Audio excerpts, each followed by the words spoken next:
नमस्कार दोस्तों।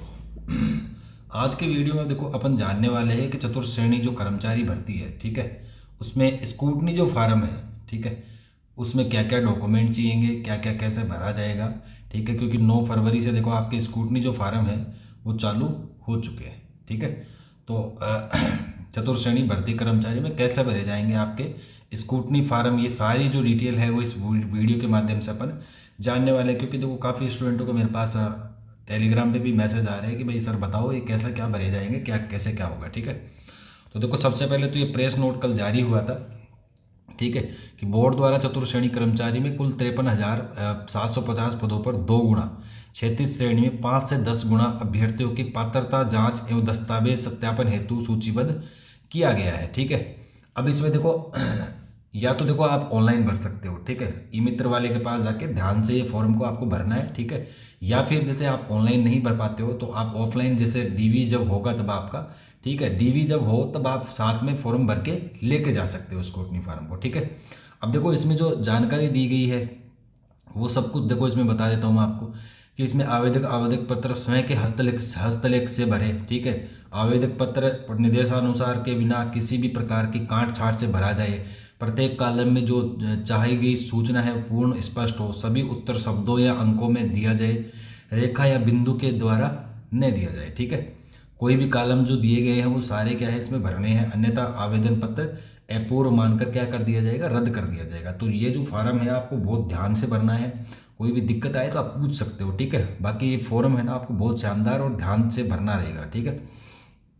इसमें देखो आवेदक के हस्ताक्षर रहित आवेदन पत्र अस्वीकृत कर दिए जाएंगे। इसमें क्या आपको हर जो मतलब ये मतलब आवेदक पत्र है ना आपके, उस पर क्या होगा आपके हस्ताक्षर भी करने जरूरी है, ठीक है। और समस्त जो आवश्यक जैसे शैक्षणिक योग्यता आदि, विशेष छूट लाभ के दावे, आयु सीमा में छूट की हकदारी आदि जो संबंधी जो प्रमाण पत्र है वो आपको क्या है स्वयं हस्तरक्षित प्रतिलिपियों आवेदन पत्र के साथ क्या करनी है, संलग्न करनी है और उसके साथ भेजनी है आपको।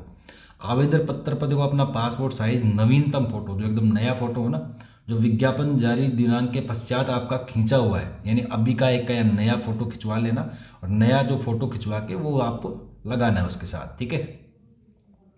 और देखो इसमें साफ साफ लिखा गया आवेदक द्वारा किसी भी अवस्था में एक ही पद पर एक से अधिक आवेदन पत्र नहीं भेजा जाना चाहिए। मतलब आपको एक ही आवेदन भेजना है। आवेदक द्वारा विधिवत भरा हुआ निर्धारित आवेदक पत्र, नवीनतम फोटो आदि के साथ बोर्ड द्वारा निर्देशित कार्यालय में निर्धारित तिथि प्रस्तुत किया जाना आवश्यक है, ठीक है। निर्धारित दिनांक के पश्चात प्राप्त आवेदक पत्र क्या होंगे, स्वीकार नहीं किए जाएंगे। आवेदक को सुविधा व सुलभ संदर्भ हेतु आवेदन पत्र की फोटो प्रति रख लेनी चाहिए। अब देखो इसमें जो प्रमाण पत्र चाहिएंगे आपको, जो शैक्षिक आयु, आचरण, जाति, निःशक्ता, वैवाहिक स्थिति, भूतपूर्व सैनिक, उत्कृष्ट खिलाड़ी संबंधी सारे क्या चाहिएंगे आपको प्रमाण पत्र इसमें चाहिएंगे, ठीक है।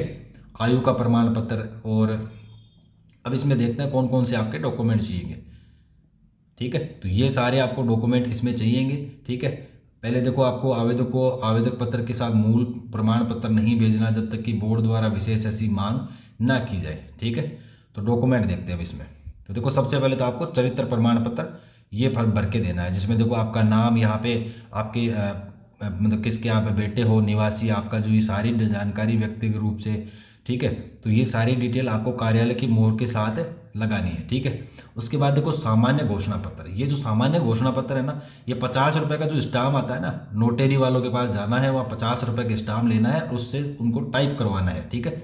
टाइप करवा के ये सारी डिटेल उसमें भरवा के, यहाँ पे देखो सारी डिटेल ये दे रखी है ना, ये सारी इसमें भरनी है, ठीक है। तो ये आपको 50 रुपये के स्टाम्प पे करवाना है। उसके बाद देखो संतान संबंधी घोषणा पत्र। अब ये संतान संबंधी जो घोषणा पत्र है ना, अगर आपके देखो संतान है, आपकी शादीशुदा हो आप, तो वो क्या है आपको सामान्य जो कागज है ना उस पर आपको ही भरना है, ठीक है। और ये डिटेल में देखो ये जो सारी डिटेल भरनी है और उसमें 2 बच्चे ही डालना है। जैसे किसी के 3 बच्चे हैं ना तो 2 ही लिखना उसमें, क्योंकि 2 ही मान्य होगी। उसमें लिखना है कि भाई दिनांक 31/2 मेरे बच्चों की संख्या कितनी है, 2 है, ठीक है।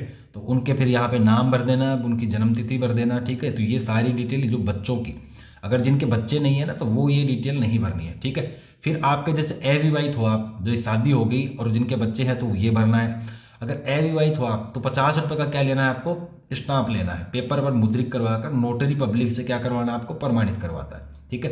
और उसके बाद ये अविवाहित का भरना है कि मेरा नाम, मेरे पापा का नाम, निवासी मैं यहाँ का हूँ, सफल भरता हूँ कि मेरा चतुर्थ श्रेणी कर्मचारी में अंतिम रूप से चयन हो गया है। फिर उसके बाद आपका नाम, यहाँ पे स्थान, दिनांक, हस्ताक्षर, ये सारी डिटेल आपको नोटरी जाके करवानी है, ठीक है। उसके बाद देखो अगर आपकी शादी हो चुकी है, ठीक है, तो 50 रुपये का ये स्टाम्प आपको भरना है, ठीक है। ये स्टाम्प आपको 50 रुपये का लेके, और जब आपकी शादी हो चुकी है, ठीक है, क्योंकि देखो लिखा है विवाहित अभ्यर्थियों के द्वारा प्रस्तुत किया जाने वाला घोषणा पत्र, तो ये विवाहित अगर है आप तो ये भरना आपको, ठीक है।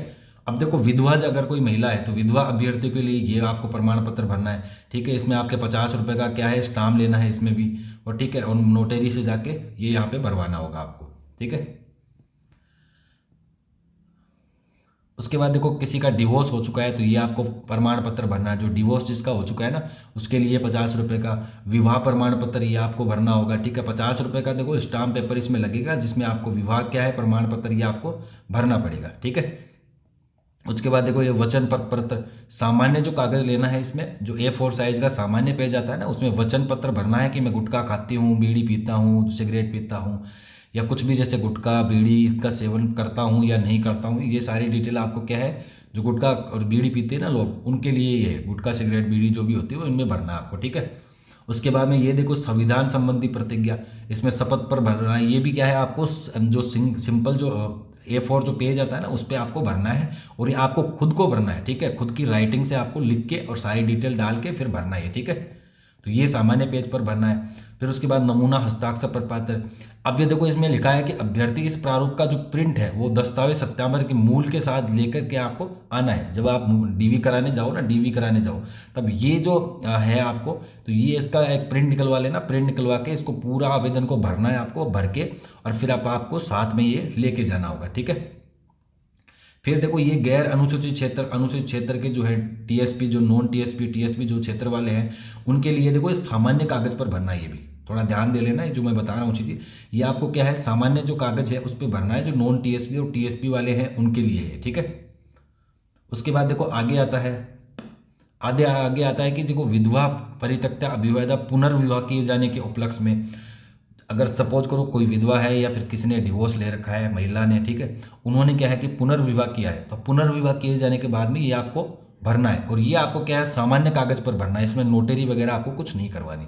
उसमें देखो जो अभ्यर्थी है उसकी फोटो भी इसमें मांगी गई है, ठीक है। फिर अभ्यर्थी के हस्ताक्षर है। फिर देखो ये अटेंशन फॉर्म है, ये आपको पूरा भरना है, ठीक है। यहाँ पे आपको अपनी एक तो फोटो लगानी है, फोटो के ऊपर आपको सिग्नेचर भी चाहिए जिसमें आपका नाम, रोल नंबर, ये सारी डिटेल आपको क्या है इसमें भरनी है, ठीक है। ये भी इसी का पार्ट है। तो ये सारे डॉक्यूमेंट हैं ये आपको इसमें भरने पड़ेंगे, ठीक है। ये भर के और फिर जैसे जो डॉक्यूमेंट मैंने बताई, एक आधे डॉक्यूमेंट वो आपको साथ में भी ले जाने हैं, या तो देखो आपको ई मित्र वाले के पास चले जाइए 9 तारीख से, ठीक है। ई मित्र वाले के पास जाके सारे डॉक्यूमेंट बिल्कुल ध्यान से और भरवा दीजिए। या फिर देखो नहीं भी भरवा पाते हो आप तो जब आपका डीवी होगा तब आप पूरा का प्रिंट निकलवा लो, प्रिंट निकलवा के जब आप फॉर्म ये भर दोगे, ठीक है, तो वो आपको साथ में डीवी के अंदर लेके जाने होंगे, ठीक है। बाकी जानकारी आपको कैसी लगी, अगर अच्छी लगी हो तो हमारे चैनल को सब्सक्राइब जरूर करें। बहुत बहुत धन्यवाद।